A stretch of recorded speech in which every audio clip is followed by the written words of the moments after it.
जज़ाकल्लाह, चूँकि ये एक बड़ा ज़बरदस्त प्लेटफ़ॉर्म है, स्पेशली टिकटॉक और जितने भी ये जो नेटवर्क्स हैं, आप उस पे इसको चला रहे हैं। रीज़न ये है कि ये हम जो स्ट्रगल कर रहे हैं, इस वक़्त सबको समझ आनी चाहिए कि हम कौन-सी ऐसी चीज़ें हैं जो पर्दे से पीछे करते हैं, कौन-सी ऐसी चीज़ें हैं जो ज़रूरी हैं, इस वक़्त की ज़रूरत क्या है। अल्टीमेटली चूँकि हमारा मकसद है सिर्फ़ खान साहब को बाहर निकालना, तो उसके लिए चाहे मतलब हमें कुछ भी करना पड़े, नहीं, हम पहले तो आप ये बताएँ कि आप कैसे? मैंने तो आपकी खैरियत पूछी पहले, उसके बाद मैं आता हूँ उस सवाल बिल्कुल, मैं ज़ाती तौर पर तो अल्लाह का शुक्र है, मैं बिल्कुल खैरियत से हूँ और बिल्कुल पीस ऑफ माइंड हूँ इस हवाले से कि मतलब कि मुझे कोई किसी चीज़ का खौफ नहीं, अल्लाह का शुक्र है जब से बाहर आया हूँ और दिन-रात काम कर रहा हूँ। बस एक ज़ाती तौर पे ये है कि जब से आया हूँ सिर्फ़ अपनी फैमिली से 4-5 मर्तबा मेरी मुलाकात हुई है, मतलब क्योंकि मैं ज़ाहिर बात है, मैं एक आज़ादी की जदोजहद के लिए काम कर रहा हूँ, अपने लीडर की आज़ादी के लिए दिन-रात लगा हुआ हूँ। तो बस कभी-कभी तो फैमिली से मुलाकात आपको होती एक है, बात कुछ ऐसा लगता नहीं है, पहले तो आप अपनी तैयारी के बारे में बताएँ ना सबसे पहले तो, फिर मैं आपसे एक जी। सवाल तैयारी मेरी अल्लाह का ये शुक्र है कि मैं दिन-रात तैयारी के पीछे पड़ा हुआ हूँ और उस तैयारी के लिए कुछ बड़ी ज़रूरी चीज़ें हैं, जैसे शायद मैंने आपसे लास्ट टाइम भी कहा होगा कि फ़र्स्ट ऑफ़ ऑल हमें ऑर्गनाइज़ होने की ज़रूरत है, क्योंकि हम कोई भी इतनी बड़ी ये जो जंग है, वो उसके बगैर नहीं जीती जा सकती जब तक हम ऑर्गनाइज़ ना होंगे। तो ऑर्गनाइज़ करने के लिए मैंने अभी तक क्या किया है, वो मैं आपको थोड़ा-सा बता देता हूँ। अब तक मैं प्लीज़। तकरीबन पंजाब का कोई ऐसा शहर नहीं है या फिर कोई ज़ाती तौर पर जहाँ पर मैं ना गया हूँ। ख़ास तौर पे जितने भी लोग हैं, जो हमारे इस वक़्त इश्यूज़ हैं, उनके ऊपर बातचीत कर रहा हूँ, उनके जो प्रॉब्लम्स हैं, लास्ट टाइम हमें क्या इश्यूज़ आए, जिसकी वजह से अब पब्लिक दोबारा नहीं निकलना चाहती, या क्या ऐसे इश्यूज़ हैं कि पंजाब के लोग मतलब उनको क्या ऐसी प्रॉब्लम्स हैं कि हम यहाँ से नहीं निकल पड़ते। मतलब फॉर एग्ज़ाम्पल इस्लामाबाद जाना होता है, या तो इस तरह के जितने भी इश्यूज़ हैं, स्पेशली पुलिस के इश्यूज़, कि अगर हमें इस वक़्त जब भी हमने कोई मूवमेंट करने की शुरू की है, मतलब तैयारी की है, तो क्या इश्यूज़ आते हैं, इन पे मैंने बहुत सारा काम किया। अगर इस पे कोई भी आप सवाल करते हैं, ये कोई चीज़ें, तो मैं आपको साथ-साथ बताता जाऊँगा। चलें, इस पर तो हम जी। गुफ्तगू करते रहेंगे। तो बात आपको लगता नहीं है कि आप थोड़े एग्रेसिव हैं इस वक़्त? काफ़ी एग्रेसिव हो रहे हैं और लग रहा है कि बड़ी जल्दी में आपके पास जल्दी में कुछ कर लेना है और ऐसा लगता है कि जल्दी में कोई नुकसान ना कर बैठे। सर ना, आपने बड़ा अच्छा सवाल किया है। ये बिल्कुल मुझे भी ऐसा लगता है कि मैं एग्रेसिव हूँ और शायद ये मेरे ऊपर जेल के असरात हैं, जो मैं एक आहिस्ता-आहिस्ता, ज़ाहिर बात है, इंसान हूँ, प्रोसेस है एक इसका। मैं एक नई राइट। दुनिया में आया हूँ आफ्टर लॉन्ग टाइम, तो मेबी इंशाल्लाह So is it एक like, नॉर्मल ज़िंदगी होने में थोड़ा वक़्त लगेगा sir. is this an excitement? Is this some trauma that you still have with you? यहाँ के आपको लगता है कि बस अब ना ये जल्द से जल्द ये ना होना चाहिए और रिजल्ट आना चाहिए, रिजल्ट ओरिएंटेड होना चाहिए।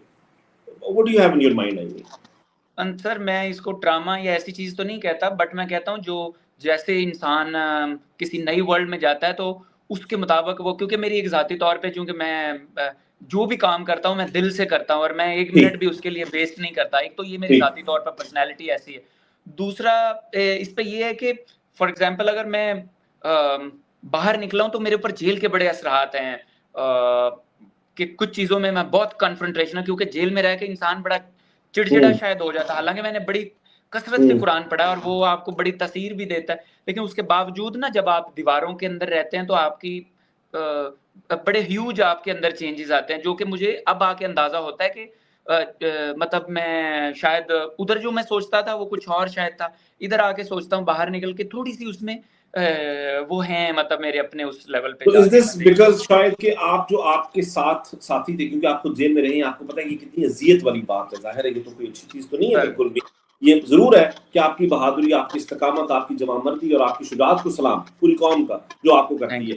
ये तो बिल्कुल दुरुस्त बात है। लेकिन ज़ाहिर है मतलब जेल तो फिर भी जेल है, एक कैद तो फिर भी कैद है। एक सोबतें काटना, एक मुश्किल से गुज़रना, मुश्किल हालात में रहना, ये तो है। तो आपको ऐसा लगता है कि जितने भी लोग और साथ हैं, आप चाहते हैं कि वो बहुत मुश्किल में है तो जल्दी से आप किसी तरह से निकाल लें कोई मैजिकली? सर, मुझे लोगों का सही पूछें बड़ा दर्द है, जितने भी बेचारे अभी तक पकड़े हुए हैं, उनकी फैमिलीज़, क्योंकि मुझे बहुत अच्छी तरह अंदाज़ा है, मैं जेल में रहा हूँ, हुँ, मुझे पता है कि आप खुद तो जेल में होते हैं, जो सफ़र कर रहे होते हैं ना, आपकी फैमिली बहुत ज़्यादा सफ़र हुँ। करती है। और दूसरी बात, ये खान साहब का मुझे जो है ना, वो बहुत ज़्यादा दिल बर्दाश्ता हूँ मैं बहुत ज़्यादा, कि असल में मंडेला को मैं देखता था ना कि वो 70-72 साल की उम्र में क्यों, लेकिन वो थे भी 45 इयर्स ओल्ड जब वो जेल में गए थे और वो हुँ, अपने सही टाइम पे निकल आए थे बहुत जल्दी। तो हुँ। मैं सिर्फ अपने लीडर को देखता हूँ, इनमें बड़ा ह्यूज पोटेंशियल है। तो इस वजह से मुझे ये होता है कि अगर अभी भी लीडर हमारा अंदर आ तो बड़ी अजीब सी सिचुएशन बन जाएगी अगर ये मजीद, क्योंकि आपके सोचने के अंदाज जो है ना, मुझे नहीं पता मेरे लीडर के इस वक्त अंदर आइंदा हालात में मतलब क्या वो सोचने का लेवल, लेकिन मुझे पता है जब जेलों में रहने में इंसान ना बड़ा कन्फ्रंटेशनल हो जाता है, मतलब बहुत एग्रेसिवनेस आती है, बहुत मतलब अजीब एक आपकी पर्सनैलिटी डेवलप होती है, जो मैंने अपने अंदर जाती तौर पर देखा। बट मैं क्योंकि मेरे लीडर अंदर है, मुझे पता है वो एक बहुत बड़े लीडर हैं, मैं कहता हूँ कहीं मेरा लीडर जो है ना, वो जो ये राइट टाइम है उनके, वो उनमें बड़ा पोटेंशियल है, वो बहुत कुछ कर सकते हैं दरअसल। इसलिए सर मैं चाहता हूँ कि वो जल्द से जल्द बाहर। और अगर आज के हालात में खान साहब बाहर होते तो हालात कितने मुख्तलिफ हो सकते, इसमें कोई शक नहीं, ये बात बिल्कुल दुरुस्त किया। अच्छा चले, के बाद आप जेल में थे ना, तो आपको पता है बहुत कुछ हुआ बाहर, आपको पता लगता रहता होगा। 8 फरवरी हुआ, 8 फरवरी का इलेक्शन हम जीते, 9 फरवरी पर डाका मारा गया, तो इसके अलावा तमाम चीजें होती नहीं चलते रहे। मेरा एक मान था कि जो हमारे इदारे हैं ना, ये हमारे खिलाफ नहीं जा सकते, ठीक है। इन्होंने आहिस्ता आहिस्ता करके तमाम मान तोड़े हमारे, एक को तोड़ा फिर दूसरे को, स्टेप बाय स्टेप किया। फिर एक आखिरी चीज रह गई कि हमारे लोग, हमारे ही वर्दी में मलबूस जो अफराद हैं, वो चाहे पुलिस हो, रेंजर्स हो, फौज हो, जो कोई भी हो, वो कभी भी अपने लोगों पर गोली नहीं चला सकते। लेकिन ये भरम भी हमारा 26 नवंबर को तोड़ दिया, और बड़ा दुख है इस बात का, ये कौम दुखी है इस बात पर, पूरी कौम का जो है ना ये भरम इन्होंने तोड़ा।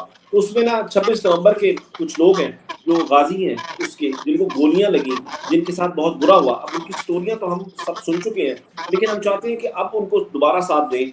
और अब देखते हैं, उनसे 4-5 माह पहले हमारी मुलाकात हुई थी इसी प्रोग्राम में, और हम उनको वक्तन उनसे वैसे भी रास्ते में रहे, लेकिन अब हम देखते हैं कि वो क्या what do they exactly think, उनका क्या प्लान है, वो आपकी कैसे मदद कर सकते हैं बात। तो मैं सबको एक एक करके ऐड करता हूँ, और जो है सबसे पहले जो है मलिक खालिद हैं, ये इस वक्त अभी भी हॉस्पिटल बेड में है। अब्दुल वहाब हैं हमारे साथ जो है शुएब खान है, हमारे साथ इमरान खान है, और कोई और रह गया तो उसको प्लीज ऐड कर दीजिए, मेरे ख्याल से जुबैर या कोई और नहीं, जैवर मलिक शायद रह गए। तो मैं सबसे पहले तो मलिक खालिद, आप थोड़ा सा बताएं कि अब आप कैसा महसूस कर रहे हैं, कि तबीयत कैसी है। आई एम सॉरी, मेरा ये मतलब है कहने का कि अब आपकी तबीयत कैसी है, हौसला कहाँ पर है, कब तक घर जा रहे हैं, इसके बारे में हमें बताइएगा। अस्सलाम वालेकुम न्यायबाद फारूक और अली मलिक भाई। सर मैं तो 2 दिन पहले आया हूँ अस्पताल, और जुम्मे के दिन अभी मैं इधर एडमिट हुआ हूँ। ओके, तो अभी तो कुछ नहीं बता सकते, माँ भी लग सकता है। आपको एडमिट क्यों है आप दोबारा? नहीं, मैं पैरालाइज हूँ ना सर इधर। तो आप इसीलिए दोबारा एडमिट हुए हैं फिर? जी। तो आप घर चले गए थे ना पहले तो? जी, मैं रमजान के लिए गया था, फिर वापस आए हुए 2 दिन हो गए। तो फिर अब वो जो इलाज है वो सिर्फ अस्पताल में ही होगा? जी, अस्पताल में होता है। और आपको गोली कहाँ पर लगी थी, एक बार फिर बता देंगे जरा प्लीज?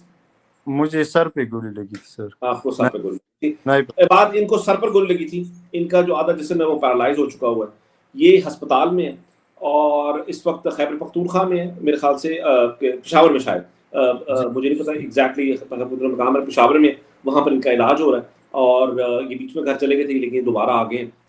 इमरान खान है, इनको भी गोली लगी है, आप इनको देख सकते हैं जबड़े पर, इनके यहाँ पर गोली लगी थी, यहाँ से गोली गुजर कर गई थी, ये मुआवजाती तौर पर बच गए थे। शुएब खान के साथ भी ऐसे ही है, अब्दुल वहाब के साथ भी ऐसे ही है। लेकिन मलिक खालिद, आप मुझे बताएं कि आज में अभी आपकी जो वो है पूरा जो बॉडी रेजिस्टेंस है, वो आज जो है चंद